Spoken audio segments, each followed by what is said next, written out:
Hello and welcome to The Arena, a show about real estate, mortgage, and the boots on the ground making it happen every day. With this market being a battle, we want to bring on industry professionals that are going to help you fight and win that battle. Today on the show, Britt McLaughlin. Welcome, Britt. Thank you for having me. Britt runs She Moves Realty in Philadelphia. Britt was voted top 3 real estate teams in the entire country. Top 3. So you're going to want to listen to what she has today. We're going to get into everything from where the market is right now, where the market's going, her predictions, and a whole lot more. So Britt, thanks so much for being on the show. Yeah, thanks for having me. I really appreciate it. I want to clarify that it's top 3 at KW nationally. Oh, right. I may have left that part out. Yeah, it's all right. I mean, it's a good promotion, right? Well, Keller Williams, one of the, I would say one of the top brokerages in the country. Yeah. So still a big deal. Yeah, it was a big deal. Yeah. So, Britt, I was really looking forward to having you on. There's a lot going on right now in the market, a lot of fear and uncertainty.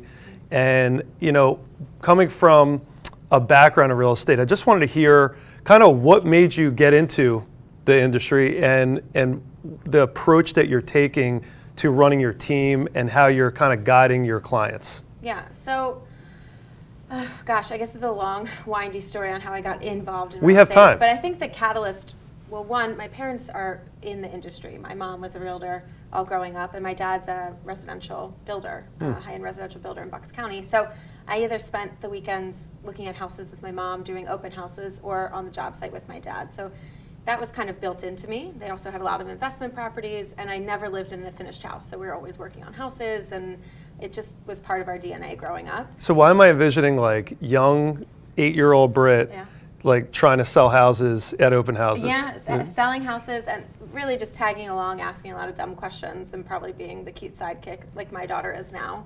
And then nailing down like hurricane weather strips on the job site with my dad. So a little bit of grit, a little bit of polish, kind of got it all together there. But when I bought my first house, I wasn't licensed, and I had come from a tech background, and we were really customer service driven, and I just felt like there was a way to do it maybe a little bit differently than the experience that I had. I really wanted the education piece. I had wished that I had a lot of questions about why, how, and I don't like doing things just for the sake of doing them. Right. So I wanted to understand like what purpose these documents or these decisions made in the whole process. And as I started peeling back those questions and getting answers, I realized that was probably missing for a lot of first-time home buyers and buyers in general. So that, to me, felt like a niche that I could fill. So, being in mortgage for 20 years, and I've worked with so many real estate agents and speaking to so many buyers, I think the frustration is a lot of real estate agents, although they're really good at maybe meeting people and maybe they know about their markets and in general, but the organization isn't there. So it's not to say every real estate agent's the same way, but I think that when you're going into something and it's stressful and you're nervous about it, having that organization and kind of a process makes things so much better. I know that's how I run my team. So that was something that always attracted me to you and the way you run your business. And it just, I guess, talk to me about what your process really is. How do you think it's different, and how is it helping your clients? Yeah, well, I think I naturally fell into the process portion of it because I was director of ops for a software company for 5.5 years. So process and procedure was really like my bread and butter for a long time. And translating that to real estate, when you're entering an industry and you don't know anything, or you feel like you don't know anything, I feel like I probably had a bit of a leg up compared to some people entering, but when you feel like you don't know anything, the only thing you do have is processes and procedures. You get up, you follow a routine every day, you do the same thing every day, and that consistency starts to build over time. So, when you're starting and you meet your first few clients, it's easy to remember every detail about those deals and those clients and things like that. But as you start to grow your business, there's no way you can remember that. And those relationships sometimes aren't, quick turn. They're really long, slow burns, and that building that relationship and that rapport and having that consistency is what backfills your pipeline for years and years and years to come. So those processes to me are paramount to calm the nerves, calm the anxiety, and to give you something to do every day that is important in growing your business. I think a lot of people focus on growing the business by working in the business, right? That relationship with your clients, but they forget about on the business, and it's because they don't necessarily run their business like a business. And if you can figure that piece out, which is figured out, you don't have to reinvent the wheel. Like there's CRMs, there's a million books on it. The Red Bible at KW, the MREA really has very clear, this is when you add this person, and this is when you add that person, and these are the price points you should be at to then do this. And it's very clearly spelled out. And so if you don't know, you don't have to figure it out. Just follow it and see if it works for you, and then add more. Yeah, I had such a pivotal moment in my career, probably a little over a decade ago, with this multi-millionaire entrepreneur. I knew he was worth a ton of money and he was doing really well. He ended up being Marcus Lemonis, and I had a conversation with him about real estate. And he said, he believes in people, product, and process. He said, you're either built for this business or you're not. Product, well, we don't have to manufacture the homes. I guess your dad does. Sure. But for the most part, the inventory, well, it's not quite there right now. But the houses are the houses. We don't have to manufacture them, overseas or worry about the cost per unit. He said, really, the key between a good agent and a great agent, and that goes for clients that are looking to use an agent, good to great, is process. Sure. So people, product, process, and that's why I just thought you hit all three. And it's probably why you're successful today. Well, it's that E to P, right? It's the entrepreneurial to process, to purposeful. I mean, Purposeful, and yeah. that is real. Like you go out and you have that hustle, but until you're purpose driven, you're just spinning your wheels, really, and things fall into place. But you can't get like a rhythm and predictability in your business and your income unless you are purposeful. So going back to this fear and uncertainty, I think, again, 20 years in, I know you've been doing this a long time, I don't quite ever remember a market like this. And you have a situation where you have low inventory, you have a lot of competition, and you have a lot of people locked in at a low rate and going, well, I don't really love my house, would love to move to this neighborhood or love to move this, but I just don't even know where to start. I think I'll just sit and wait and maybe it'll work out in the future, but there's no real game plan. So what do you tell, you talked about a slow burn, and what are you telling people that are just wanting to get into the market, whether they want to sell, buy? A lot of buyers have to be sellers. Sure. So what's your advice right now to someone just coming to you going, I want to start, what do I do? Yeah. I mean, I think the biggest thing is knowing your numbers. It's the same on the business end as it is on your personal side. And if the numbers make sense, then it's time to do it. And if you have a need, then it's time to do it. With everything else, we can kind of make work, right? I think a lot of people are so obsessed with rates right now, and rightfully so. Like housing has become less affordable in the last year. And that's hard. It's a hard pill for people to swallow. That house, that $700,000 house that you could easily afford before is now making you pause a little bit and hiccup a little on the monthly cost. But if you close today, you're locking in the lowest rate you can possibly get, right? Right. And if Hopefully. rates go up, you're locked in at the lowest rate you have, right? And if rates go down, you refinance down. So if you have a need and the numbers make sense, then it's fine. You can do it and you can take the leap. But I think that uncertainty of the market is holding people back, and I don't think it should. I mean, we're still looking to do investment properties this year, my husband and I. This is when people start to build wealth, right? When people are scared, that's when you start to build wealth for the future. So I think talking to a licensed professional, both realtor and mortgage side of things, and understanding the numbers, it takes the scary out of it, and it's very clear data driven at that point, right? It's the numbers either work or they don't, and if they don't, then we readjust what you're looking for, and we go from there. Yeah, you bring up a good point. I mean, the numbers make it real. So it's like, okay, I want to buy a $700,000 house. And by the way, $700,000 house in Philly, a little bit different than New Jersey. Yeah. And why is that, by the way? Well, a $700,000 house is like just tipping into the luxury in Philadelphia, and it's not huge compared to what you get in New Jersey. New Jersey, you can get a big sprawling place with lots of land. Right. It's quite different. So. And then tax-wise, I know that, yeah. So there's been a lot of talk about property taxes in Philly lately. Can you just clarify what is happening and what has happened? Yeah, so we have the 10-year tax abatement that essentially has been cut in half. So any new building permit that's pulled now, the tax abatement is spread out over 10 years, but it reduces by 10% every year. That was a huge incentive for builders and buyers to get into the market. And I think there was a lot of pushback from maybe misguided community about the effects that has on the city's budget.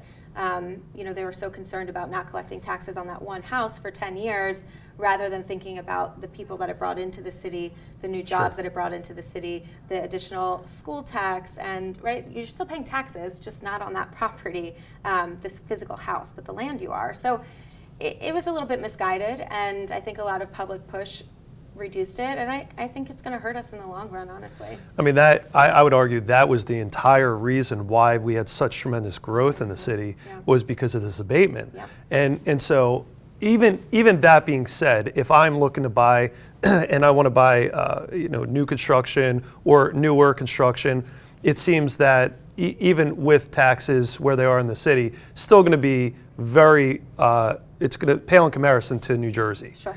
So again, 700,000. Again, knowing your numbers and knowing how much your payment's going to be at 700. I think that also focusing on that dollar amount, that 700, sounds scary, but to the point, if you're buying in New Jersey or Philly or the suburbs outside of Philadelphia, and you think, well, what payment do I need to be at? Right. And then again, that's just knowing your numbers. So you know your payment. This is really any more than this.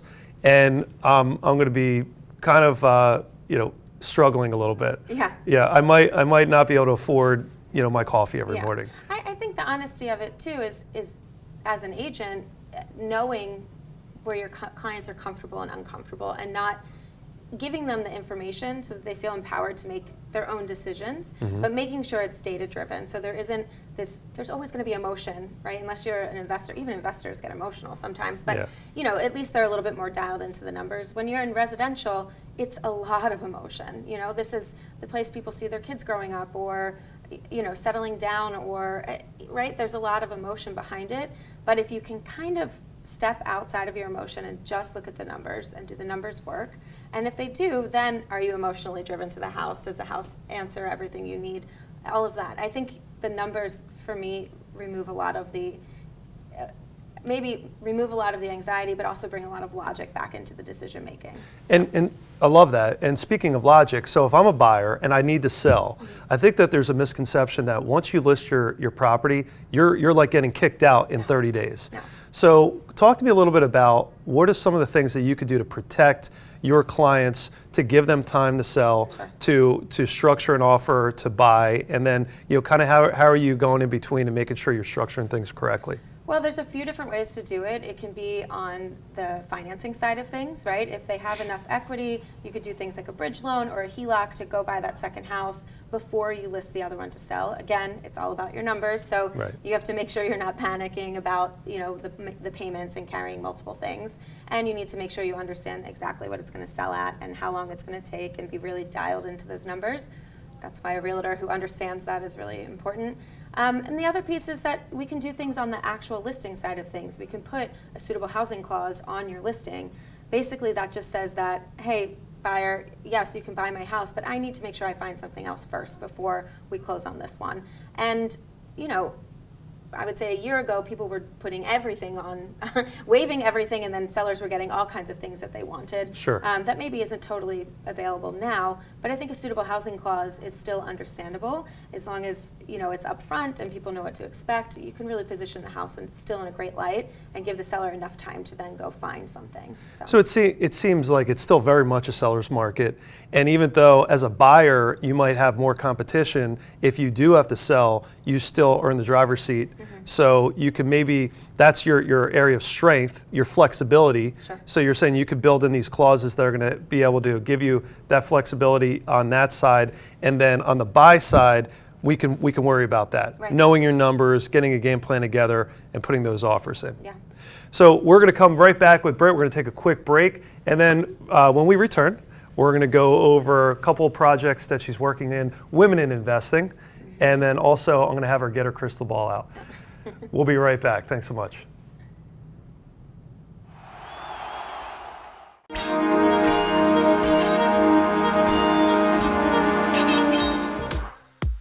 You're really good. Perfect timing. Your turn.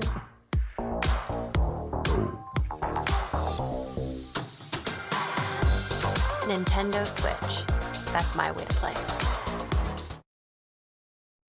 Pumpkin lovers, there's a whole new spin on pumpkin to love at Dunkin'. With our new Pumpkin Cream Cold Brew, topped with velvety pumpkin cream cold foam, or our Pumpkin Spice Signature Latte. Enjoy a medium for $3. That's how we pumpkin at Dunkin'. America runs on Dunkin'. Today tastes like it's all fired up. Like it's cooling down. Tastes like open air and closed eyes. Today tastes like a Sunday ritual. And it never tasted this good.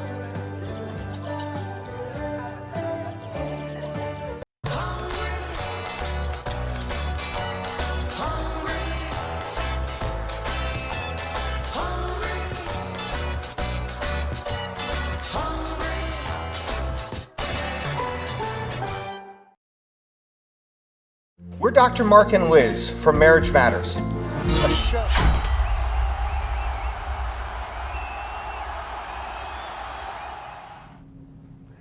Hi, and welcome back to the arena. I'm sitting with Britt McLaughlin. Britt, again, owns She Moves Realty, Philadelphia. Britt and I have been talking a lot about just what's going on with the market, how she's preparing her clients. And we want to talk about something that is going on, especially in the city, and that is the massive amount of renters out there. So if you're watching this and you're renting right now, well, I know that in the back of your mind, you're probably thinking, I want to buy one day, but the rates are kind of high, and I don't necessarily want to get into this big competitive market. It's kind of scary, and trust me, I'm scared.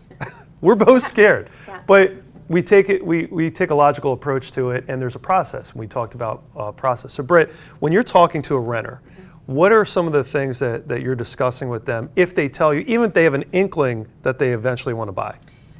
I actually always start with a story about myself and how I got pre-approved and how I took way too long to do it. My parents pushed me forever to get pre-approved, and I was like, no, I can't afford anything. And I was too scared. I was so nervous that speaking to a lender was going to be like this big judgy process. And how foolish of me. We do judge, but it's just in private. In private. But how foolish of me, right? The lender's job is to literally figure out if they can give you money and how much of it to give, right? And if they can't, they help you come up with a plan and a process to move forward. So that's exactly what happened with me. I did, but I didn't feel comfortable with my numbers personally because I knew what my monthly burn was and I knew what my expenses were, and I was nervous. So I set a target for myself to save, and when I hit that, then I bought, probably way later than I should have. But I share that story with our renters, which we work with a massive amount of renters, because I think everyone just is in analysis paralysis. And back to having more information and having numbers, then you can make informed decisions rather than these I can't, I won't, like these limiting belief decisions for yourself. So I went on a tangent there, but I start with that story, and then I say what an easy process it is to get pre-approved. And I recommend, even if we're going to rent for another year, just to have that conversation with the lender now. They don't have to pull your credit, they don't have to do all of that, but by looking at some of your documents, some information that you give them, they can tell you how much house you can afford and what that looks like. And you can look at those numbers and go, okay, either I can do this now, which I've had numerous renters do, go, oh, that's surprising, I can do that. Or they say, you know what, I'm still not ready, but I know what I have to save towards and work towards. So it kind of gives us that target point. So to me, it's starting the conversation, figuring out your numbers like everything else, and then using that as information to leverage your next move, whether it's immediate or a year from now. So. Well, and also, if you're a renter, you know there's a finite amount of time that you're in that lease before it renews. So you kind of can work backwards from that date where, kind of walk me through, because I don't think a lot of people understand the timeline of buying. So, kind of where does it start? How many months do you think ideally, before you would close? Yeah, I would say ideally you speak to a lender, I would say at least, I like to say 6 months ahead of time. That way they have everything and you're in their system, and you can kind of start to get an idea of what you can afford, and then we can start to focus your search on areas that you want to be in, and then we can start to look at houses, whether it's open houses or going to look together casually, and that way it removes a lot of the pressure. And when you're looking at houses before you're actually ready to buy, but you know your numbers, you can start to focus in on your area. You can start to understand where your perceived value is in a home.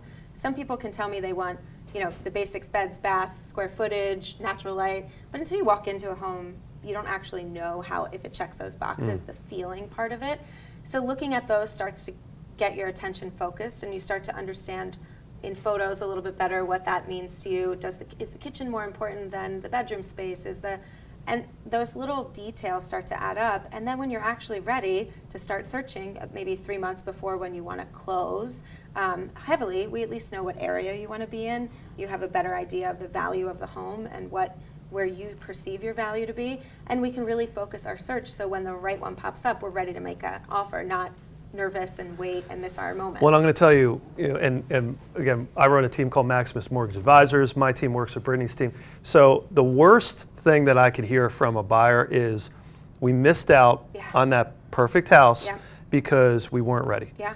And maybe they even did get pre-approved, but because they just didn't start the process early enough, they didn't recognize that was the one. Sure. They thought, well, grass is greener, maybe another one will pop up, or this is a little too expensive. Yep. Maybe we'll be able to, and then they lose it because in this market, you have to pull the trigger like that. Yeah, I mean, it's so area specific, and it's hard to say like you have to be ready in this one or that one, but being prepared is paramount because you never know, right? And it's important as an agent to have these relationships with other agents as well, because I can pick up the phone and say, how's it going? Like, are you getting a lot of showings? What are we looking for? And then I can prepare my buyers. But I agree with you. There's nothing worse than missing out on something because they weren't ready, and it's a totally preventable thing. And that's why I think getting in and starting your search early and starting to look at homes early so you can start to understand where your value is in a home is so important. It helps laser focus you when the time comes. And vice versa. The other worst thing I can hear is we rushed into this house because we didn't have time, because our lease was expiring or whatever the timeline. They didn't start early enough. Right. So they just went ahead and pulled the trigger. Oh my God, I got to buy something. I'm going to buy it. Well, it's a pretty big rush. That's a big thing to rush to buy. Yeah. And so then they have buyer's remorse. Yeah, you know, it's interesting too. A lot of people are so concerned about carrying payments with renting versus buying a house and timing it perfectly. But a lot of things that people don't understand is that when you close on a home, you don't pay your mortgage the next month. You've prepaid it that month, you skip a month. Sometimes you can get almost close to 60 days depending on when you close in the month, right? Very good point. So if you're concerned about getting that timing perfect for when your lease ends and buying the new home, there's actually way more time than you think because you've already made your last month's payment on your rent, presumably when you rented the property. So that's paid. So you think about it, that could be up to 4 months of not having to pay anything between properties. So if there's a little overlap, maybe it gives you some peace of mind, easier move, like it could be a lot less stressful that way. And again, that's why knowing your numbers, having a game plan together. And by the way, Britt talked about it, when you get pre-approved, you don't have to run a hard credit pull. We actually run soft credit pulls, and that has no impact at all on the credit. It just lets us do our job and give you a ton of information, and you can do whatever you want with that. Sure. And then that way, when you're talking to Britt's team, then that's going to let you have a nice buyer's consultation and then come up with a game plan from there. Yeah. So get your crystal ball out. Okay. I mentioned this before. It's probably the hardest time in the history of our business to get a crystal ball out. But I want you to just give me an idea. I mean, the reason that I created this show was I'm about boots on the ground. I think you can read all day long in Fortune and Housing Wire and all these publications, these journalists that are talking about what's going on in our industry. No one knows our industry like us. No. And I would even remove myself because I'm not the one showing these houses every day. You are and your team. So what are you seeing right now? What's your feeling? And where do you think we're going this year and then going into next year? Buyers still want to buy. We have such little inventory, and buyers got priced out last year this time, spring market last year this time. Everyone was overbidding. And so while interest rates are higher, you're spending less on the house than you would have last year this time. There's not enough inventory. So our buyers are looking, but they're not finding what they want. And when the right thing comes along, we're still getting into these multi-bid situations. So it's funny because everyone wants to know, is it a seller's market, is it a buyer's market? It's in Philadelphia, at least, it's very specific, and it could be very house specific as well.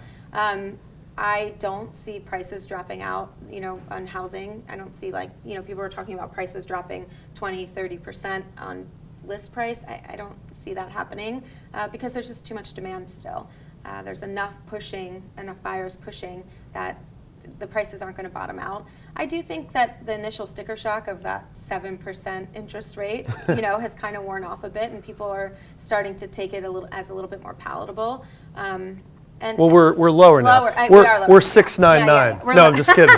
We're lower than that too. But yeah, I think that initial sticker shock that made everyone pause, which then that whole trickle effect where sellers go, oh no, they're not going to buy, or the economists are like, I don't know, this housing market is going to be terrible this year. I just don't see it. There's just too much demand, and too many people need to move. You need to move, right? Everyone has reasons in their lives to move. So I just don't see it. I think people will be maybe a little bit more cautious, and maybe their affordability has gone down a bit, so they might dial it back a little bit more on what they were previously going to spend, but people are still going to buy and sell. There's still going to be multi-bid situations on specific homes in specific areas, and we'll still be doing real estate. I think there's just less to go around to everyone. Which would argue what's going on with values. I think that's what people are most worried about. Yeah. They're still focused on the rate that and if I get in there, my payment's high, but the value, and what's the opportunity cost, the cost of waiting? Sure, yeah. It goes up. I mean, obviously, like, you never hear someone say, I wish I didn't buy that house 15 years ago, right? The appreciation is always there. Now, when you're looking at it compared to the last 2 years' numbers, is the appreciation the same? No, but that was an anomaly. That's a good thing anyway, yeah. Yeah, that was an anomaly. That's not sustainable. So, the appreciation is there. Historically, homes appreciate 6 to 12% year over year. In Philadelphia, it's usually around between that 6 to 12 mark, depending on location. So you're retaining your value and you're getting appreciation year over year. Well, where else in the market are you getting a 6 to 12% return? I mean, the stock market's bottomed out, so you just have to hedge your bets, and real estate's always a good one to bet on. So.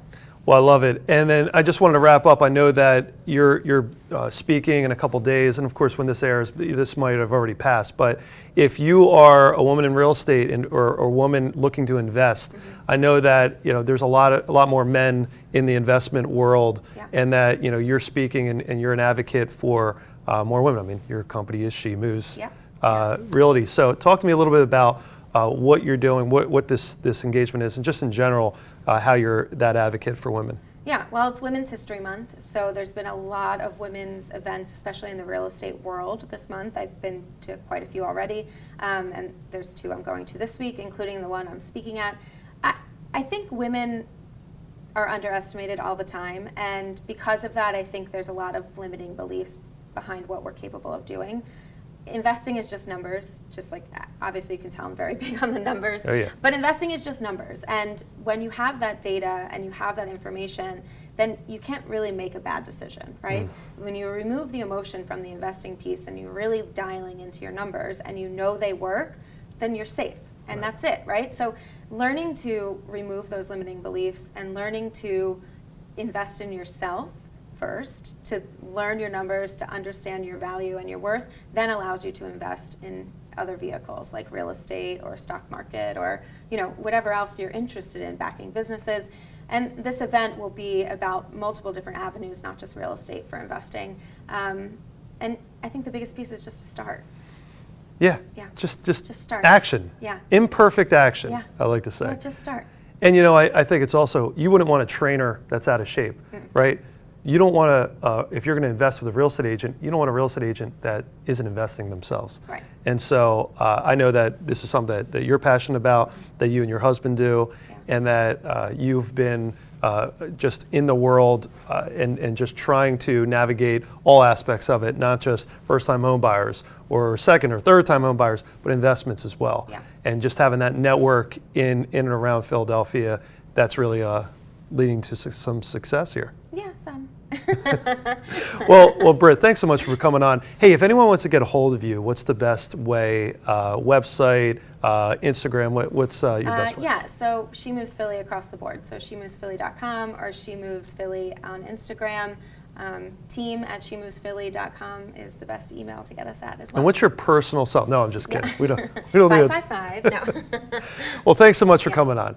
So until next time, guys, if you have any questions and you're looking to move into in or around the Philadelphia region, please contact Britt. And we will be back next time with more of The Arena. Thanks so much.